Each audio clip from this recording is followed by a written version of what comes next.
have with us Jonathan Frakes, who is Commander Riker of Star Trek The Next Generation. It's an honor to have you here. Thank you very much. I've been a big fan, of the old Star Trek as well as the new for many years, so like I said, it's an honor having you. Just a couple of questions I wanted to ask you in your career and so forth. What were some of the things you were involved in before you got involved with Star Trek The Next Generation that people might even want to look for? Movies or TV series and so forth? TV? I was on the miniseries North and South, which was a 24-hour epic that took longer to shoot than the Civil War took to fight. And some ill-fated, short-lived series, Paper Dolls and Their Essence I did. Did Falcon Crest for a year. I did a soap in New York called The Doctors, which is now defunct. I used to be on Waltons briefly, on and off. That's interesting. What part did you play in that? I played Ashley Longworth III, who was engaged to one of the second daughter and a fantasy of one of the wacky aunts on the show. And, you've been acting for? I've been acting professionally for 14 years. Really? Oof. What led to the part, of course, of Commander Riker? You went in and obviously read for it or whatever. Read for it and read for it and read for it. I auditioned 7 times. Wow, really? Over a 6-week period. And after each audition, I was certain they were going to hire someone else. How many were you up against, do you know? I think they saw probably a couple hundred guys. Yeah. It was kind of a plum of a part. Even if it was just going to be the pilot, it was a plum because it was a nice job. And of course, we didn't know how the show would do. It was quite a skeptical audience. Well, speaking of that, were you aware of the whole Star Trek phenomenon prior to? I was aware of it. I think not as intimately as I am now. Well, obviously, right. But I was aware of the mystique and the sort of cult following and the fact that the show from 20 years ago was still running and still very popular. Yeah, like they're going to have their 25th anniversary next year. I know. It's pretty wild for any show, regardless, and reruns and stuff that last that long. Yeah. When you were finally called for the part, how did you feel? Obviously happy, but Obviously happy, ecstatic. And did you meet Gene Roddenberry at that time, or you had met him? I met Gene during the audition process, and as a matter of fact, he was instrumental in my getting the part, because at a certain point I felt that he believed in me. And before, the later auditions were always for studio executives and heads of Paramount and this sort of thing. Lots of fun.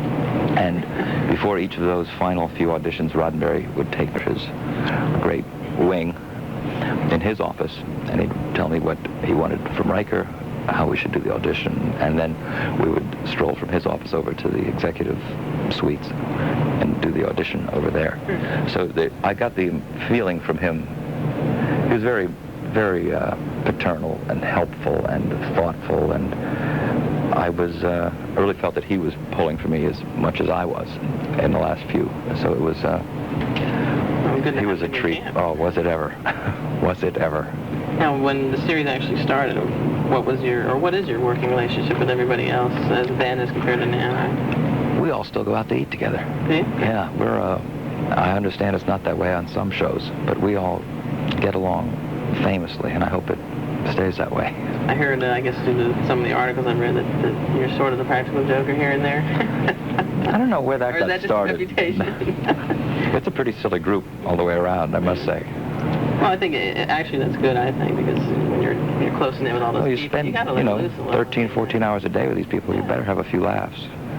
I guess I'm going into that part of it. What has been like one of your funny experiences that you can kind of relate to? Or I know there's a lot.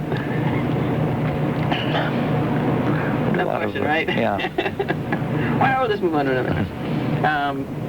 What do you feel? I'm sure when you got the part, did certain things run through your mind, such as always the possibility of the typecasting, because especially with Star Trek being such an entity as it is, was that a concern or a worry of yours? Everyone asks. I'm maybe less concerned than I should be about it. I've always felt that I could do far worse than having Shatner Nimoy's career. So it certainly is not a fear of mine now. Also, just to be cast is great. To be typecast is sidelined.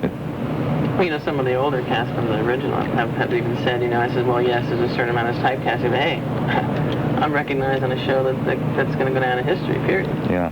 It's an honor. Sure. Yeah. Sure it is. I'm glad you look upon it that way. I think it's important. What do you think your favorite episodes have been, I guess, to date, that, as far as your character is concerned, what you like?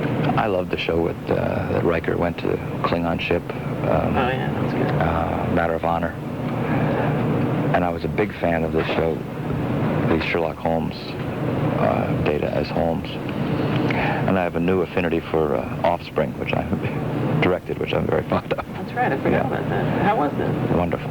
Was that your first? Yeah. Really? That must have been a lot of fun. Yeah, it is. Well, did you find it tough, though, because you kind of had to do the dual role a little bit? I didn't have much to do in that episode, fortunately. I'm directing one I start next week, and I have a little more to do in that episode. So you are directing now? Yeah, it'll be curious to see. Don't tell me about it, but what's the name? You know, or... It's called The Reunion. It's a heavy Klingon show. Is it? Great. Very Klingon intensive. I guess Worf will be a lot of Worf. Right, yeah. A lot of Worf. A lot of surprises. You know, it seems, too, that your character... Well, getting back to your character in specific, what do you feel the character should be doing, or what would you personally like to see Commander Riker moving into, or, you know, as we go down the line? I'd love to see some more comedy. Yeah. I think we all would. Some of the irony that the original company had was delightful, especially the Bones, Spock, Kirk triangle. It was wonderful sarcasm and irony in those relationships that we're trying to find more and more of. I think during the third season I was seeing some more of that. Yeah, and hopefully you'll see more and more in the fourth. That'd be great. Yeah. You know, speaking upon, I guess, the future and so forth, some of the things that we've been hearing is that when Star Trek The Next Generation has gone, it's 5 years, that's like the magical number, going through 5 years on TV. They're talking about possible spin-offs in the movies and the whole 9 yards. What do you feel?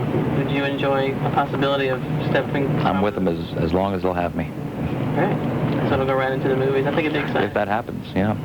Yeah. It's a rumor. It's a rumor we're trying to spread. I have to ask you one more question just because I'm really curious. In the last show, of course, and, you know, we don't want you to tell me about it because we don't want to know what's going to happen in the fourth season, but I noticed that the character of Riker had to turn down, or apparently is turning down, command for a third time.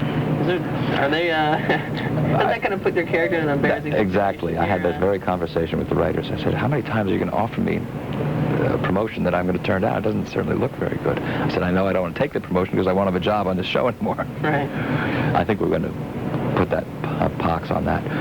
One of the things that happened in the second half of the cliffhanger is the ship that I was offered blows up, so that I was saved that embarrassment. Yeah, that's good.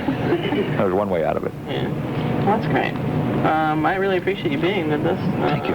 I hope to talk to you again sometime. It was a joy. And good luck in any future endeavor, regardless of what it may be. Thank you very much. Thank you very much. Very nice. Okay.